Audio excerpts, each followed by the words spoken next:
and welcome to Stretching the Word. I'm your host, Sister Valerie, and not today, devil, just not this year.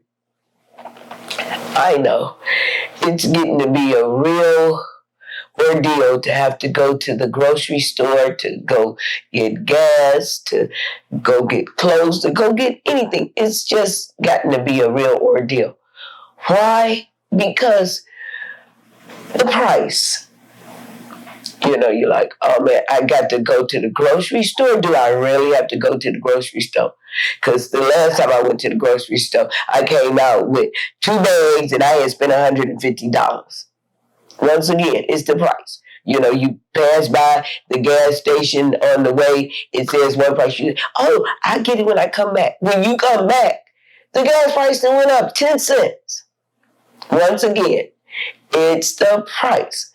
I was in a grocery store yesterday and I saw something I really hadn't seen. And they had ground beef. And they said, okay, 1 bag of ground beef, it was 70%, you know how I say 70% fat free. So the ground beef that was 70% fat free, it was one price. But then the ground beef that was 80% fat-free, it was another price. And then the ground chuck, it was just another price. I was like, who does this? So, if you want less fat, you're going to pay more money. So over here with the 70%, you got more fat. But then who's to say that you don't have the same amount of fat in the 80%? We don't know that, I'm going to put 2 teaspoons of fat in here, and I'm going to put 3 teaspoons of fat over here. We do not know that. All we know is that price. You go to buy tissue paper, toilet paper, you be like, $24 for some toilet paper? That price, do what we have to do. It's all about the price that we don't want to pay. I go in the store, I be, I want such and such a thing. I be like, no, I ain't willing to pay.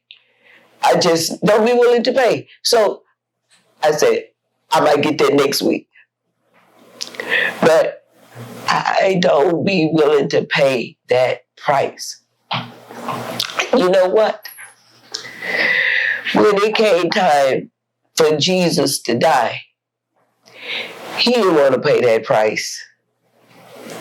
But then he said, nevertheless, Father, thy will be done. Do we have any nevertheless in us? Do we go, yeah, when it comes to gas, we got that nevertheless. But really, do we have any nevertheless in us when it comes to the things of God? Do we have any nevertheless in us? At any time, Jesus could have just said, Father, you was right. These people ain't worth it, because he yet knew that we was yet going to be born in sin and shaped in iniquity. Jesus yet knew that we was not going to just get it right the first time. He knew this. But yet, he went on and paid that price. 1 Corinthians 6:20. Just one quick scripture today. And I pray, God, that you all have a blessed day today. Okay, 1 Corinthians 6:20, the King James Version. It says, for ye are bought with a price. Somebody paid for your salvation. Jesus, he the only one laid down his life. Nobody else giving up nothing for you. Nowadays, very few people are giving up anything for anybody. Would we even lay down our lives and say for a friend? But would we even lay down our lives? I'm going to bring it a little bit closer to home. Would we lay down our lives for our children, for our parents? Peradventure we would, but we would have to think about it a minute.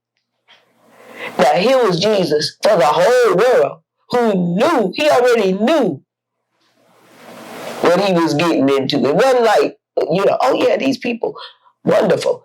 From now on, these people going to be, because they didn't see in the past and they know what happens in the past. They know what sin brings about in the past. So I know from now on, everybody that's born is going to be perfect. They're going to be obedient. No, he already knew that we was going to be hard-headed, stiff-necked, and disobedient. But yet, he paid that price. He paid that price. The second part of that verse says, so therefore glorify God in your body and in your spirit, which are God's. We are no longer our own because he paid the price. He bought us, he redeemed us back to God. Are we willing to pay a price today for our salvation that was free?